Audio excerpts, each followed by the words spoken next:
Okay, here's a test on the noise that my A7R2 on the new 85mm 1.4 G Master. I currently have it in wide area and of course continuous focus. So it's focusing now. As you can tell, there's no noise.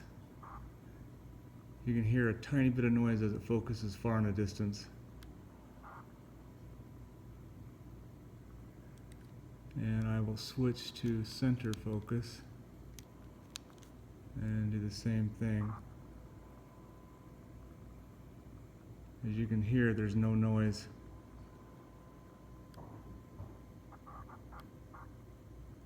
Just when it's focusing. And again, this is still in continuous mode. So it sounds like you may have a bad copy.